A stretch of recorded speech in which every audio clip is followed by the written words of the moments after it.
प्रभाग क्रमांक 4 मधून आपण निवडणूक लढवत आहात, तर मतदारांपर्यंत आपण पोहोचत असताना मतदारांचा कसा प्रतिसाद मिळतोय? नमस्कार, मी नेत्रा किरण पाटील, प्रभाग क्रमांक 4ची अपक्ष उमेदवार. माझी निशाणी आहे डायमंड. प्रभाग क्रमांक 4मध्ये आम्ही फिरत असताना आम्ही sector wise door to door प्रचार करतोय. त्या सोसायटीमधले प्रमुख लोक असतील किंवा समाजाचे प्रमुख जे असतील त्या प्रत्येकाला आम्ही भेटतोय आणि अतिशय उत्तम प्रतिसाद आहे. अ ब क ड मतदान कसं करायचं हे सुद्धा आम्ही प्रचारादरम्यान सर्वांना समजून देतोय. फक्त पॅम्पलेट टाकून आम्ही येत नाहीये, त्याच्यामुळे लोकांना ती गोष्ट सुद्धा क्लिअर करून देतो आणि लोकांचा खूप चांगला प्रतिसाद आहे. लोकांना सुशिक्षित उमेदवार या ठिकाणी पाहिजे आहेत, त्याच्यामुळे नक्कीच आम्हाला लोक भरभरून मतदान करतील. आपण स्टँडिंग नगरसेविका होतात, मात्र काही कारणामुळे आपल्याला तिकीट दिलेलं नाहीये. पती आणि पत्नी दोघेही अपक्ष म्हणून निवडणूक लढताय, तर ही वेळ का आली? खरं बघायला गेलं तर हा प्रश्न मला सुद्धा पडलेला आहे की जेव्हा भारतीय जनता पार्टीने 2017मध्ये आम्हाला संधी दिली उमेदवारीची, निवडूनही दिलं आणि त्यानंतर एवढं चांगलं काम केल्याच्या नंतर त्या संधीचं आम्ही सोनं दिलं. भारतीय जनता पार्टीचं सुद्धा साथ तर नक्कीच आम्हाला मिळाली पक्षाची, पण ती जी ताकद होती पक्षाची ती फक्त माझ्या एकटीसाठी सोबत नव्हती, ती सर्वांच्या सोबत होती. 4 उमेदवार होते त्यांच्या सोबत होते, परंतु आपण जर बघायला गेलात तर त्याच्यापैकी किती उमेदवारांनी त्या ताकदीचा खरा जनतेसाठी उपयोग करून घेतला.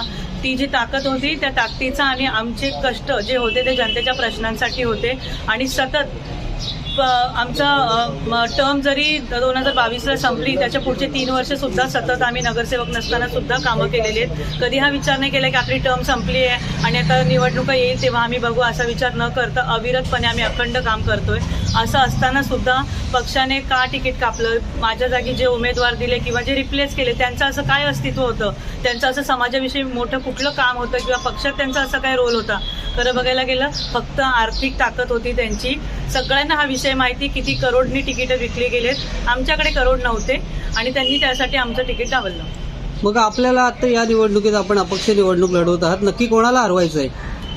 खरं तर हरवायचं आहे त्या अहंकाराला, जो अहंकार इथल्या जनतेच्या प्रश्नांना दुर्लक्षित करतोय स्वतःच्या फक्त सत्तेसाठी, की बाबा आपण काहीतरी प्रलोभनं देऊन लोकांना या ठिकाणी निवडून आणू आणि जे मठ्ठ उमेदवार या ठिकाणी दिलेले त्या उमेदवारांना परत संधी देऊन की फक्त आर्थिक बळावर निवडून आणण्याचा जो त्यांचा मानस आहे, हा मानस खारघर प्रभाग क्रमांक 4मध्ये चालणार नाहीये. माझ्या प्रभागाची जनता सुज्ञ, सजग आणि जागरूक जनता आहे, शिकलेली जनता आहे. नक्कीच विचार करून ते मतदार करतील. खारघर हे कॉस्मोपॉलिटन एरिया आहे, तर आपण मतदारांपर्यंत कसं पोहोचताय आणि मतदारांना काय आवाहन करता?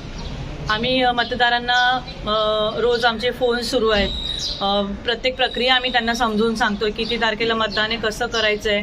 तसंच आम्ही वैयक्तिक भेटून सुद्धा काही प्रमुख लोकांना, समाजाच्या लोकांना किंवा डोर टू डोर जे सगळ्यांनाच जाऊन आम्ही भेटण्याचा प्रयत्न करतोय. जवळजवळ आमचा प्रचार अंतिम टप्प्यामध्ये आलेला आहे आणि लोकांचा प्रचंड प्रतिसाद आहे. आम्ही त्यांच्याकडूनही कौल घेतोय की बाबा काय पाहिजे आपल्याला, 2000चं पाकिट पाहिजे, 3000चं पाहिजे 5 वर्षांसाठी, की तुम्हाला काम करणारा, सभागृहामध्ये भांडणारा तुमचा लोकप्रतिनिधी पाहिजे. त्याच्यानंतर लोकांचा इतका चांगला रिस्पॉन्स आहे, लोक स्वाभिमानी आहेत, पण कुठेतरी लोकांना पैसे देऊन निवडून आणता येतं हा स्वाभिमान लोकांचा दुखावला जातोय.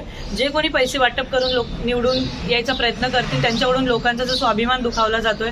मी सर्व जनतेला पुन्हा एकदा आवाहन करते की आपला स्वाभिमान असाच टिकवून ठेवा.